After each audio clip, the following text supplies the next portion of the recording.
What's up, guys? What's going on? I'm Paul. This is Paul Theology's Daily Devotional, man. We are going through the book of Exodus. We're in Exodus chapter 8 today. We will be in chapter 8, verses 5. That's it. Kind of been reading through, but I'll be forgetting what verses. And you know that if you've been watching these videos, I'll be tripping sometimes. But anyway, we are in chapter 8, verse 5. Chapter 8, verse 5. If you haven't read it yet, stop the tape, check it out, see what it has to say, come back, and we are going to answer these questions concerning the scriptures, man. I'm Paul. Again, this is Pauline Theologies, and what we do here, man, is we're partnering with Trust in Jesus Ministries, and we're going to help you to trust in Jesus more, and the way we do that is through reading the scriptures. The more you know someone, the more you can trust them or distrust them. But it is God who is infinitely good, infinitely loving, caring, trustworthy, that we can begin to trust him more. And so I hope that I am able to help you in doing this. So if you're looking for things like that, you're in the right place, man. Glad you're here. Let's go ahead and jump on into it. If you haven't read it yet, go ahead, stop the tape, check it out, see what it has to say. Just one verse today. And if you have already read it, man, let's dive deep. So the first question we ask is, what's going on? What's happening in the scriptures? And what is happening is that Moses, or Pharaoh, has gone to Moses and asked him to pray, petition for him on his behalf. And Moses is like, dude, this is a blessing. He says, yes, man. He says, like, I will do this. And he says it in such a way, it's like, glorify me and letting me know what day. I'm sorry. He says, glorify me and letting me know why that I get to do this for you. You know what I mean? He's like, and I will entreat, or I will petition, or I will go to God on the behalf of you, your servants, your people, man. He's like, and they will all die, or they'll turn aside, and they will only be in the Nile where they should be. And we talked about kind of decreation, how God is making Pharaoh look like he has no control because he is no God. And only gods have control. Only God can make control out of chaos. But instead, what's happening is God is causing chaos where there should be control. And this is how control or order is restored, is through the petition or the prayer of Moses. And he says, because when I petition and pray, then what's going to happen is God is going to cause everything to go back to the way that it is supposed to be. This chaos that's happening will not be there anymore. And so that's the power of what God has, but that is what Pharaoh is recognizing. He is seeing the power that God has and his ability to restore what is broken. His ability to restore what is insanely crazy to them. So I just hope that, let's continue to ask the questions. So the next question is, what does this say about God? Well, it says that he is worthy of being seen as the God who he is. Because what has happened is that Pharaoh has recognized this power that God has. And so he goes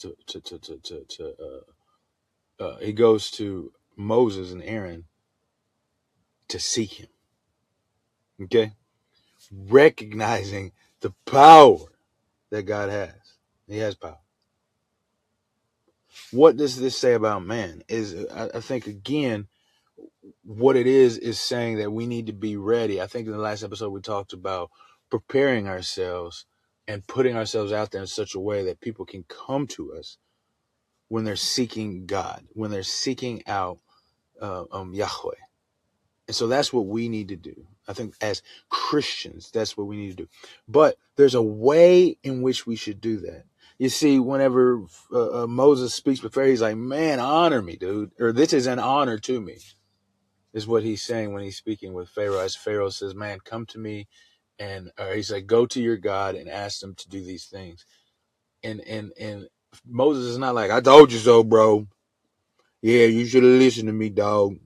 No, man. He's like, dude, this is an honor to be able to go to God on your behalf. And that's how we should be humble, showing humility and gratitude when those who are far from God come to us to draw near to him, man. That is a privilege. And that's how we should act when we do it. And then again, having confidence. See, Pharaoh has confidence in God that he would be able to restore order.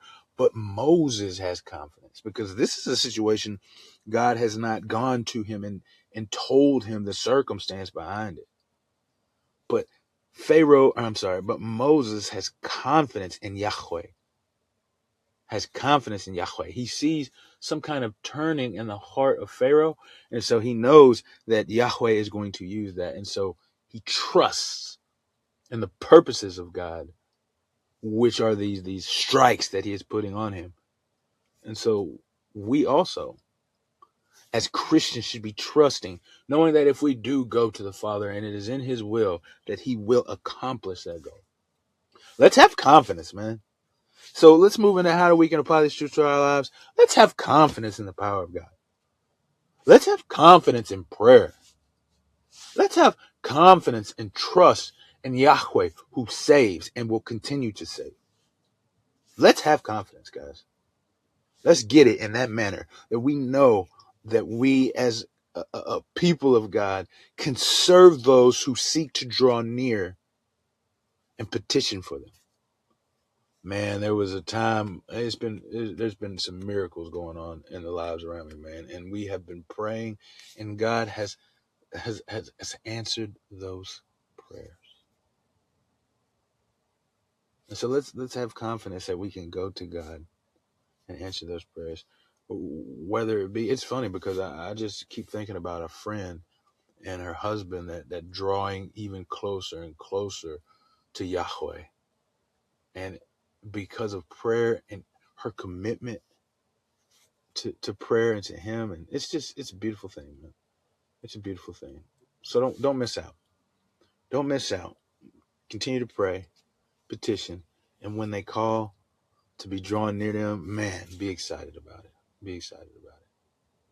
Man, I don't even know if I did the I'm just drawing near, but to applying these truths to our lives, man. But whew, it's just been amazing to think about the miracles that God is doing through prayer of his people.